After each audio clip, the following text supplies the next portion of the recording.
Rob, it really felt like everyone was cracking in there today. We saw Dan's injury earlier in the week. How do you strike that balance in pre-season between going, your hardest, but also making sure your best players don't get hurt? Yeah, 100%. We've spoken about that. Obviously, you want to train right on the edge and really push ourselves to be the best we can be and simulate a game's intensity and finals intensity as well. But there's also a bit of care component for your teammates and not doing things like pushing them when they're about to kick and going back into big packs and dumping tackles and that sort of thing. So we're very aware of that and look after each other while going in really hard.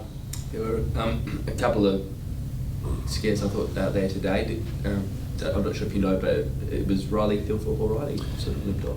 Yeah, I saw him after. He was fine. I think he's got a knock, and that happens in the contact side of the stuff, especially when you're first getting back into it. There's pretty high risk of a few knocks early because you're not really used to that level of intensity. So it's all part of it, and all part of preparing for high-level footy come round one. Rankin went down as well in a drill just before the match sim as well. I mean, he played out match sim, so it looks like he's fine, but what did you see from that? Must give you a little bit of hold. Yeah, you get a little bit scared, especially when other guys have gone down, but no, he's just had another knock as well, so he was fine. All part of doing contact training, and when you do the competitive stuff, you have to do it to be ready to go come round one and coming AFL intensity footy, so it's all part of it, and it's sort of what you have to do to be ready. Right, what goes through your head as a player? I mean, even those of us who play amateur sport, you see one of your best players get injured in a game and you know it's a bad one instantly. This is bad news. Like Dan Curtin the other day, and you can see the stretcher come out. What's going through your mind when you see a young gun like that going off on a stretcher? Yeah, it's really disappointing. Obviously, firstly for him, you feel for him and all the amount of work he's put into this point to be really strong and fit and ready to go come round one, and to get injured at this stage of the year is really disappointing for him. So you feel for him originally, and then also for the team, you don't want your best players getting injured at any time of the year. So you don't enjoy watching it, and it's certainly hard, but it's part of footy. The wrestling, sorry, Matty, the wrestling that is how Dan got hurt. Your thoughts on that? Yeah, we've done it for years, to be honest. We've done it as part of conditioning for years. It sort of simulates AFL footy in terms of a contest into some running. So generally it's pretty controlled. It's not, putting guys in positions to get injured generally, but that was a bit of a, obviously an accident there where it happened. So it's disappointing, but it's something we've always done. Is it just one of those situations where you do that drill a million times and everyone walks away fine? It's just that 1 in a million chance that this happened to Dan, and it's probably more likely you get injured doing any of the other drills you do. Yeah, exactly. I mean, you do stoppage drills, you do match sim and all that sort of thing, and there's guys get injured in that as well. So you're not going to stop doing match sim or stop doing your contest drills just because there's an injury. There's always a risk of injury playing football and doing any sort of contact stuff especially. So I haven't had injury in it for years, and it was just disappointing that Dan obviously hurt himself. How's he holding up? Yeah, he's good. I just spoke to him. He's in good spirits. It's probably not as bad as potentially it could have been. So we'll definitely see him in the early parts of the year, which is good news, but disappointing for a young player who is really growing at a rapid pace and threatening to get better and better. So he's still be on that path. It'll just be a little bit of a delay for him for a few weeks. Will you alter at all the way that tackling drill is done? I'm not sure, to be honest. I don't think so. I think there's probably ways to do it in a maybe more controlled way potentially, but I think that it's something we've always done. And I think a lot of clubs would do the same thing in terms of a contest component into some running to simulate that contest run, repeat effort sort of running that you see in AFL football. Were you surprised at some of the hoopla about it in terms of reaction saying the club shouldn't be doing it? Yeah, I mean, there's obviously different ways to go about it, isn't there? I've had coaches in the past that say they want injuries at training. They want to train at a level that's higher than game day, and you get a few injuries as a result. And there's different philosophies around that. We're pretty well balanced, I think, in the way we go about it. We train at a really high intensity and get a lot of contest work in while protecting our players and looking after each other and not getting me injuries. So we've had a pretty good record on that front for a few years, and I think one sort of freak accident in a drill like that doesn't discount the merit of such a drill. Yeah, the umpires out there today looked like you were giving away a few ruck free kicks. Is that new rules that you're adjusting to? Yeah, still trying to work it out. I think they are too, to be honest. I think there's it's a bit grey so far. It's obviously a change from the last couple of years. Then before that, the rules were different around not being able to just cross over and wrestle and put your arm out. So it's a completely new rule for everyone. So they're adjudicating, stepping over the line before you jump is the main cue they're looking for, and then there's a few other things we're working through as well, whether you're able to actually collide with the opposition ruckman before hitting the ball and that sort of thing. So it's a bit grey for us and for them. So I was trying to test the limits of it today, and I gave away about 4 frees, I reckon, which I need to go watch the vision because I actually still don't know what they're for. So we'll work it out though, and I think there's a bit of clarification from the AFL on that one to come, and then the umpires and players. Now you've had a bit of time to work with it and practice it. I know you gave away 4 free kicks today, but are you thinking it'll be something that will be good for you personally, bad for you personally? It probably depends on the player, Max.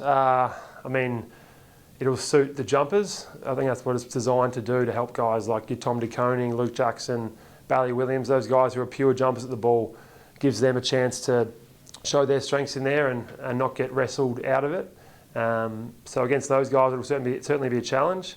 Against the big bruisers like a Tristan Cherry or a Darcy Cameron, it might be more of an advantage for a guy like me. So it'll probably depend on the opponent, and it'll be a lot of adapting to the new rule though, and working with the tactics and getting a lot more rhythm in there, and looking forward to a lot more corkies as well. There'll be a lot more collisions and a lot more big knees in the quads. How will it suit Lockie McAndrew, do you think? He for someone, you talk about jumpers, he's obviously got a particularly good reach on him that was shown a little bit today. Yeah, well, he's a really tall guy, so it'll certainly help. Yeah, it certainly helps guys who just purely jump at the ball and reach. So probably the more reach you have and the more hops you have, it certainly helps.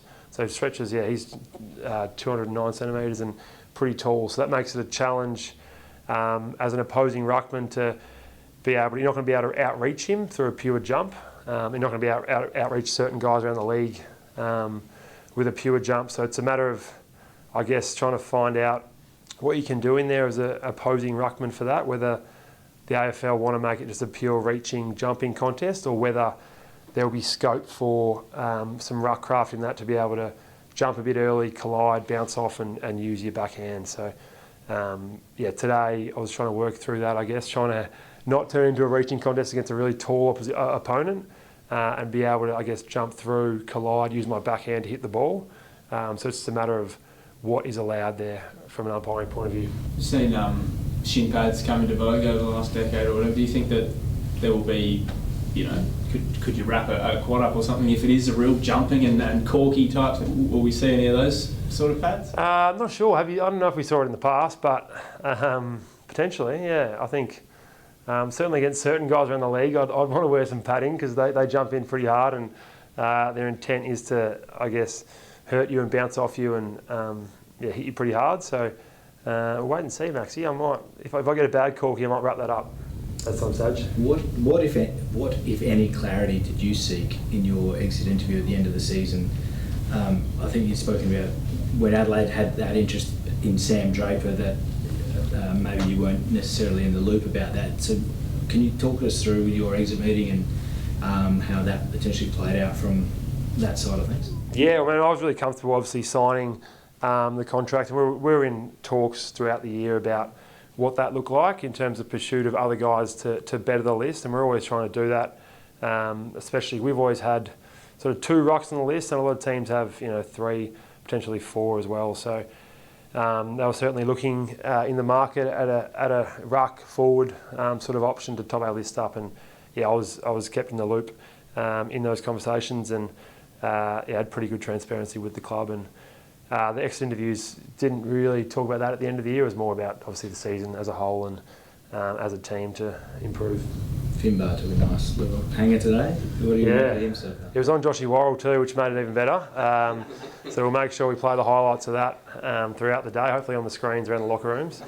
But he takes a great clunk. That's his weapon. That's his strength, and hopefully he keeps bringing that while developing all these other areas. And I think he's got some real talent, and looking forward to seeing what he can do. Archie was pretty impressive out there as well. I think it was 3 goals, potentially a few more there in match sim. What do you think of him so far? Yeah, Archie's been great. Yeah, obviously a really young key forward, and obviously normally takes a bit of time for a guy like that to develop and develop into their body, but he looks really good. He looks really promising so far, and looking forward to seeing what he can do. I feel like Mum was saying Archie. Yeah, I wasn't. Oh, Archie. Oh, sorry.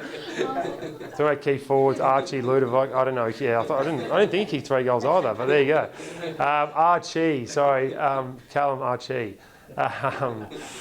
He's been great. Yeah.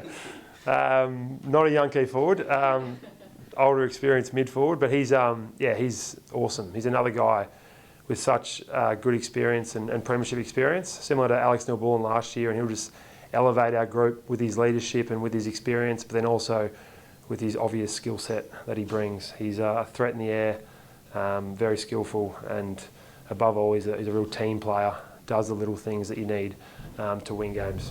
Speaking of Joshy, Benny Keys was telling us a few weeks back that you were the brains behind the operation in terms of your Machu Picchu South American trip. Can you just talk us through that and how that experience was? Yeah, it was good. It was like herding cats for me with those boys, but I was the head travel agent for the group, but we had a good group of 6 of us get over there. It's good travelling with teammates to be able to hang out together, but also obviously a training program to also follow, so able to do that up there in Peru and around South America, which was a great way to unwind at the end of the season. Obviously it becomes a bit of a pressure cooker, the AFL season, especially the back end of the year, and it's good just to spend some time together to relax in a foreign country and while getting our training done and getting ready for this year.